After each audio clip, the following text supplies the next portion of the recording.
Hi అండి. అందరికీ నమస్కారం. Welcome to my channel. ఈ వీడియోలో ప్రభుత్వ ఉద్యోగులకు మరియు పెన్షనర్లకు రెండవ పీఆర్సీ వేగవంతం ఆదేశాలు జారీ తీపి కబురు విడుదల అంటూ అప్డేట్ రావడం జరిగింది. సో, దీనికి సంబంధించిన పూర్తి వివరాలు ఈ వీడియోలో తెలుసుకుందాము.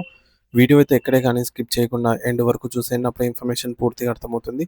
అలాగే వీడియో చూస్తున్న ప్రతి ఒక్కరు వీడియోకి లైక్ చేయండి ఫ్రెండ్స్. ఈ వీడియోని తోటి ఉద్యోగ, పెన్షనర్ మిత్రులతో అయితే షేర్ చేయండి. కొత్తగా మన ఛానల్ చూస్తున్న వారు ఇంకా ఎవరైనా సబ్స్క్రైబ్ చేసుకోకపోతే వెంటనే మన ఛానల్ అయితే సబ్స్క్రైబ్ చేసుకోండి. సబ్స్క్రైబ్ చేసుకోవడం వల్ల నేను చేసే ప్రతి ఒక్క వీడియో మీ వరకు రీచ్ అవుతుంది. ఇక ఆలస్యం చేయకుండా వివరాల్లోకైతే వెళ్ళిపోదాము. సో ఫ్రెండ్స్, ఇక విషయానికి వచ్చినట్లయితే తెలంగాణ రాష్ట్ర వ్యాప్తంగా ఉన్నటువంటి లక్షలాది మంది గౌరవనీయులైన ప్రభుత్వ ఉద్యోగులకు నిరంతరం విద్యాబుద్ధులు నేర్పిస్తూ సమాజ నిర్మాణంలో భాగస్వాములు అవుతున్నటువంటి ఉపాధ్యాయులకు మరియు విశ్రాంత పెన్షనర్లకు ఒక అత్యంత తీపి కబురు అయితే అందుతోంది. రాష్ట్ర ప్రభుత్వం ప్రతిష్టాత్మకంగా భావిస్తున్నటువంటి రెండవ వేతన సవరణ సంఘం సెకండ్ పీఆర్సీ ప్రక్రియను ఇప్పుడు శరవేగంగా పూర్తి చేయాలని అయితే నిర్ణయించింది. దీనికి సంబంధించి ప్రభుత్వం ఇప్పటికే అధికారికంగా స్పష్టమైన ఆదేశాలను జారీ చేస్తూ ఉద్యోగుల పట్ల తమకున్న గౌరవాన్ని చాటుకుంటూ ఒక గొప్ప తీపి కబురునైతే ప్రకటన చేసింది. మరి ఈ కీలక పరిణామాల గురించి రాబోయే రోజుల్లో మీ భవిష్యత్తులో మీ జీతభత్యాల్లో రాబోయే మార్పుల గురించి పూర్తి వివరాలను మనం ఇప్పుడు అత్యంత క్షుణ్ణంగా మరియు వివరంగా తెలుసుకునే ప్రయత్నం చేద్దాం. సో, ప్రస్తుతం అందుతున్న సమాచారం ప్రకారం రెండో పీఆర్సీకి సంబంధించి పరిపాలనాపరమైన ప్రక్రియను గతంలో ఎన్నడూ లేని విధంగా చాలా వేగవంతంగా స్పీడప్ చేయడం జరిగింది. ఉద్యోగుల ప్రభుత్వ ఉద్యోగులకు వీలైనంత త్వరగా యాజ్ సూన్ యాజ్ పాసిబుల్ నూతన వేతన ప్రయోజనాలను అందించాలనే కృతనిశ్చయంతో రేవంత్ రెడ్డి సర్కారు ఉంది. మాకు అందిన విశ్వసనీయ సమాచారం ప్రకారంగా రాబోయే 1 లేదా 1.5 నెలల్లోనే, సో 30-45 డేస్‌లోనే, అంటే సుమారు 45 డేస్ వ్యవధిలోనే నూతన పీఆర్సీ ప్రకారంగా రూపొందించిన కొత్త పే స్కేల్స్ అయితే అమల్లోకి రాబోతున్నాయి.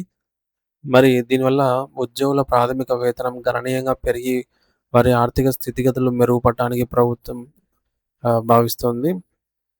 మెరుగుపడతాయని జెప్పేసి. మరి ఇటువంటి తాజా జెన్యూన్ న్యూస్ కోసం మన ఛానల్ అయితే చూస్తూనే ఉండండి. ఇక తెలంగాణ రాష్ట్ర ప్రభుత్వ ప్రధాన కార్యదర్శి మరియు ఆర్థిక శాఖ ప్రత్యేక కార్యదర్శి రామకృష్ణరావు గారు ఇటీవల ఉద్యోగ సంఘాల నేతలతో నిర్వహించిన సమావేశంలో పీఆర్సీపై ఒక స్పష్టమైన రోడ్ మ్యాప్‌ను అయితే వివరించారు.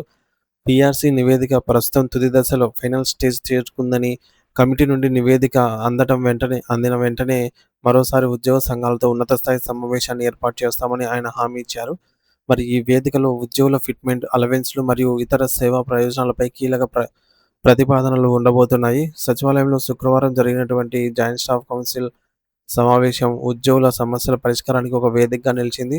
రామకృష్ణరావు గారి అధ్యక్షతన జరిగినటువంటి ఈ యొక్క సమావేశంలో ఉద్యోగ, ఉపాధ్యాయ సంఘాల నేతల తమ చిరకాల వాంఛనైనటువంటి సమస్యలను, డిమాండ్‌లను రాతపూర్వకంగా వినతి పత్రాల రూపంలో ప్రభుత్వం ముందైతే ఉంచారు. మరి ఈ యొక్క సమావేశంలో సీఎస్ గారు, చీఫ్ సెక్రటరీ గారు మాట్లాడుతూ కేవలం ఆర్థికపరమైన అంశాలే కాకుండా ఆర్థికేతర అంశాలను కూడా తక్షణమే పరిష్కరించాలని సంబంధిత ఉన్నత అధికారులను ఆదేశించారు.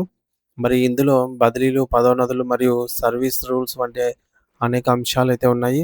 ఇక ఉద్యోగులందరూ కూడా ఎంతో కాలంగా ఎదురు చూస్తున్న డిజిటల్ హెల్త్ కార్డుల గురించి కూడా ఒక అత్యంత తీపికర అద్భుతమైనటువంటి ప్రకటన అయితే వెలువడింది.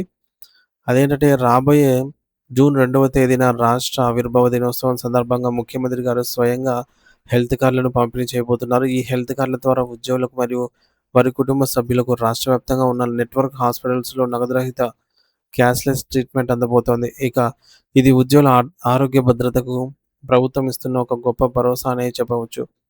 అంతేకాకుండా అత్యంత సున్నితమైన మరియు కీలకమైన పాత పెన్షన్ విధానం ఓపీఎస్‌పై కూడా ఈ సమావేశంలో చర్చ జరిగింది. ముఖ్యంగా 2003 డీఎస్సీ ద్వారా ఎంపికైనటువంటి 2004 సెప్టెంబర్ 1 కంటే ముందు నోటిఫికేషన్ ద్వారా నియమితులైనటువంటి ఉపాధ్యాయులు మరియు ఇతర ఉద్యోగులకు ఓల్డ్ పెన్షన్ స్కీమ్ ఓపీఎస్ అమలు చేయాలని డిమాండ్‌లను అయితే సంఘాలు గట్టిగా వినిపించాయి. మరి దీనిపై ప్రభుత్వము సానుకూల ధోరణితో ఉంది అని, వేలాది మంది ఉద్యోగుల భవిష్యత్తుకు భద్రత లభిస్తుంది అనైతే ఆశిద్దాము. మరోవైపు కొత్త పీఆర్సీ పే స్కేల్స్ అమలు చేయడానికి ప్రభుత్వం తన కసరత్తును ముమ్మరం చేస్తోంది. మరి కేవలం నెల రోజుల్లోనే ఈ యొక్క కొత్త స్కేల్స్ కంప్యూటర్లలో అప్‌లోడ్ అయ్యేలాగా సాఫ్ట్‌వేర్ మార్పులు కూడా సిద్ధమవుతున్నాయి.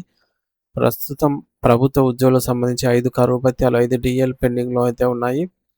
త్వరలోనే ఆరో డీఏ కూడా కలవబోతోందనమాట జూన్ నెలలో. ఈ బకాయిల వల్ల ఉద్యోగులకు రావాల్సినటువంటి సొమ్ము భారీగా పేరుకుపోయింది. దీనిపై స్పందించిన ప్రభుత్వం ఈ బకాయిలన్నిటిని ఒకేసారి కాకుండా అట్‌లీస్ట్ విడతల వారీగా అయినా, దశల వారీగా అయినా జమ చేయాలనైతే నిర్ణయించింది. ఇక తద్వారా ప్రభుత్వ ఖజానాపై ఒకేసారి భారం పడకుండా గూడా చూస్తూనే ఉద్యోగులకు వారి న్యాయబద్ధమైన సొమ్మును అందించాలని స్పష్టమైనటువంటి ఆదేశాలు జారీ చేసింది.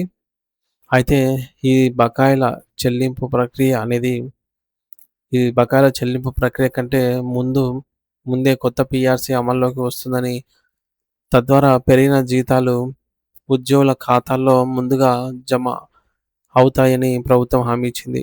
అయితే ఈ పరిణామాలన్నీ గూడా ఆహ్, చూస్తూ ఉన్నట్లయితే తెలంగాణ ప్రభుత్వ ఉద్యోగులకు రాబోయే కాలం చాలా ఆశాజనకంగా ఉండబోతుంది అనైతే తెలుస్తోంది ఫ్రెండ్స్.